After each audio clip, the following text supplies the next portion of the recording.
In today's episode of Kindness and Tranquility on Command, we seek to seal away a giant fiery warhorse named Koryu, using the power of four oddly attractive animal gods, one of which has a better character arc than certain people in the MSQ. Koryu has completely lost his chill and has become the metaphorical embodiment of death and evil. However, this is no problem for our hero, for she has reached the ultimate state of Zen, having seen the ending to 5.3. Join me on a tale of serenity as we seek to bring peace to this beautiful sea so many call home. In order to ensure that our assailant stays sealed away, our hero must save 3 of the 4 greatest animal gods from their own power. For the balance between their Arimatama, the endless rage, and the Nigimatama, the boundless calm, has been thrown for a loop. In order to restore the balance to these beautiful creatures, she must meet the enraged god's full strength using the 2 things she's good at: head nodding and violence. I know this seems counterintuitive to our goal of peace, but you have to crack a few eggs to make an omelet. Her first hit is out on an innocent tiger with fur as white as snow. This is the part where I could tell you some long backstory about how he was cast out from his family because of rising racial tensions in the South, and how many centuries of loneliness later, the tiger finds a friend in a human that was also kicked out of his home for being different, and that he has the ability to talk to animals. How dare he? However, his fur color, and by extension this story, will soon be a moot point, considering our protagonist is in need of a new pelt anyways.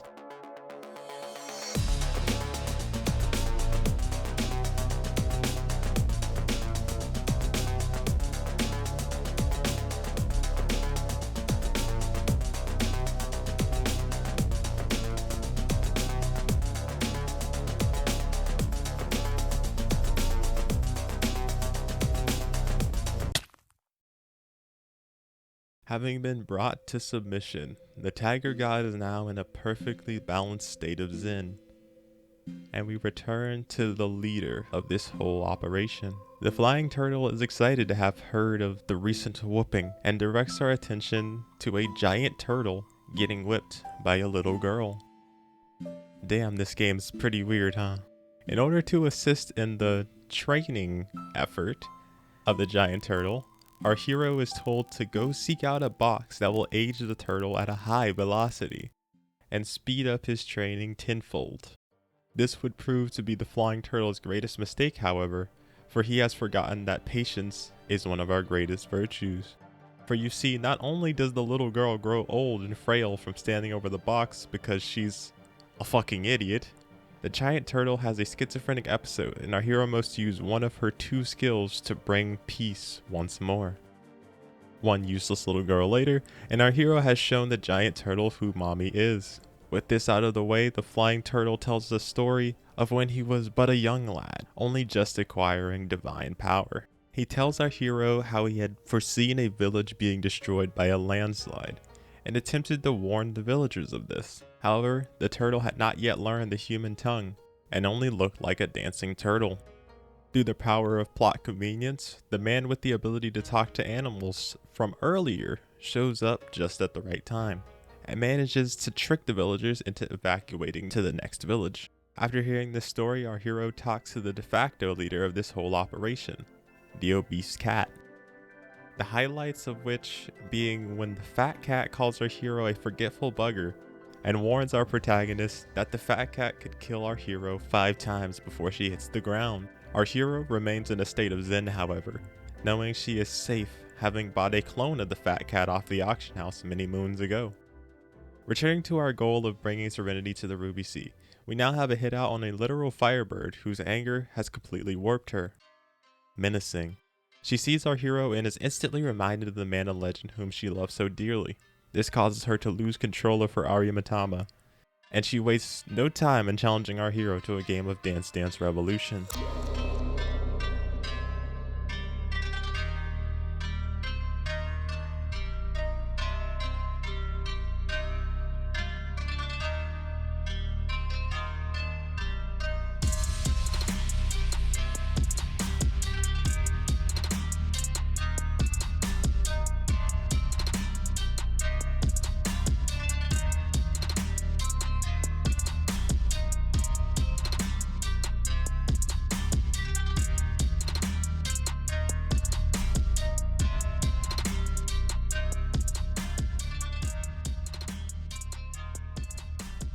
Having danced atop many a strife in her life, our hero dispels the firebird with only the psychological damage of having been turned into a furry.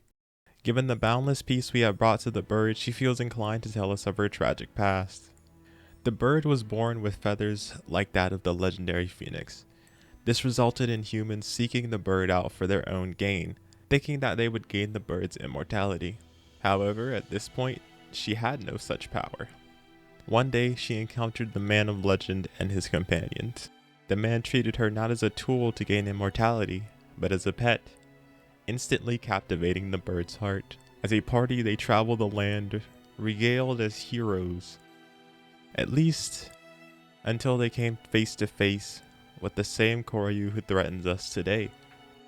With their backs to the wall, the man was forced to sacrifice his own life to seal Koryu away, and the bird was left with regret for not having had the power of the phoenix to save the man she loved.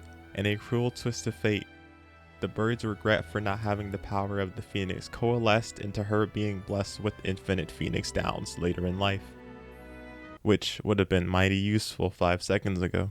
Returning to the present day, now that the bird has been brought to balance, the pair return to tell the good news.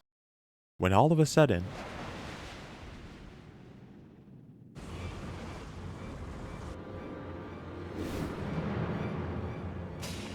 wait, I know this joke. Ahem. It's a firebird. No, it's an airship. Oh, no, genre savvy urchin, for it is in fact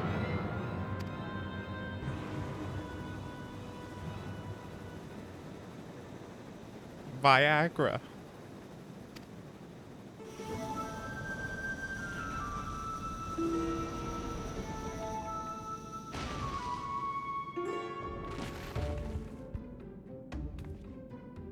The giant turtle has now taken a metaphorical Viagra, making him a vessel for a god that will hopefully, eventually, probably leave his body.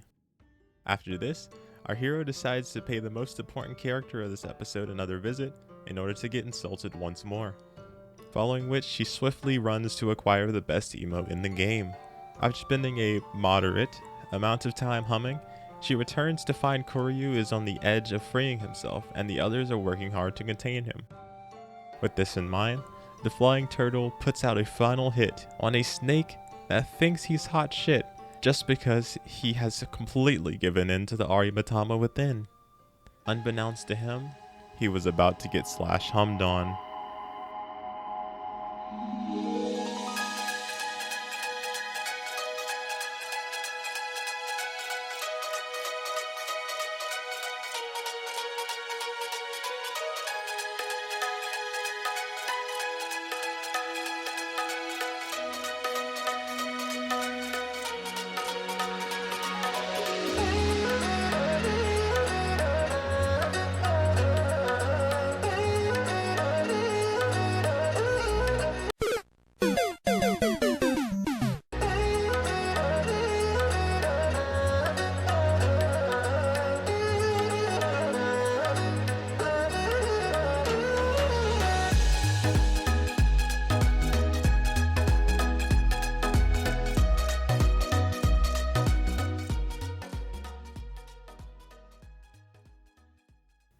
Having tamed the snake's Arimatama, he too decides to share this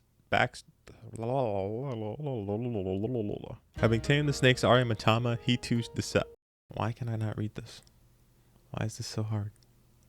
Having tamed the snake's Arimatama, he too decides to share his backstory. Now I could tell you his whole backstory, but this video is going on pretty long already, and I still haven't fully recovered from the oof with the Firebird story. So to make the snake story short, he got screwed over by the humans, and then that dude was the one person who wasn't an asshole to him. The end. After returning to the flying turtle, Team Fur Affinity is ready to attempt to reseal Koryu away.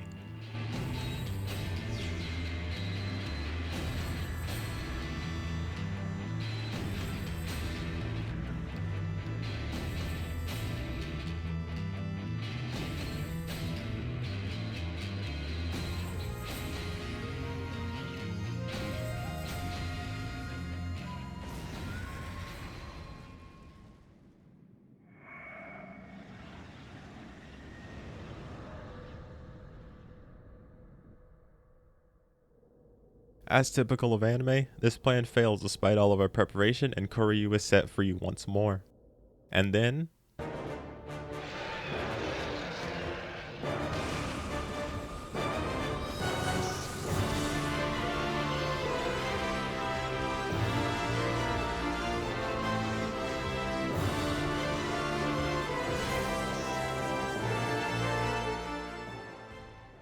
the flying turtle is turned into turtle soup. The party is sent into a full state of panic.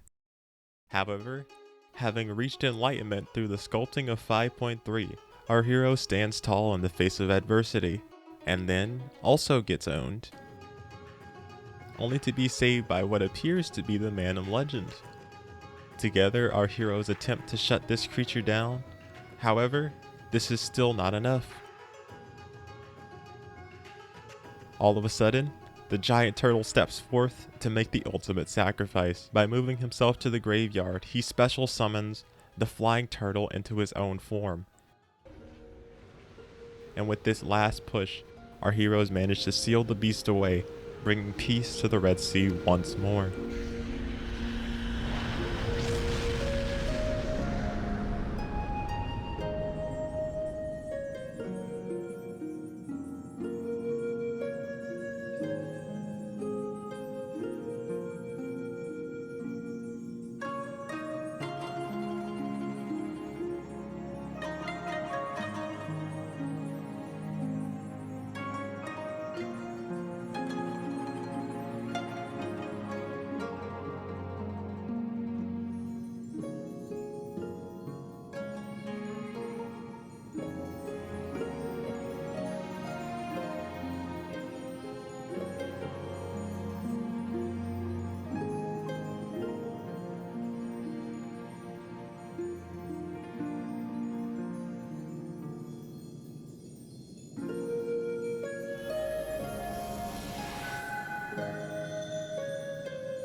Now, having completed the side part of the story, our hero has to complete her main objective in this whole plot, gaining the approval of the fat cat.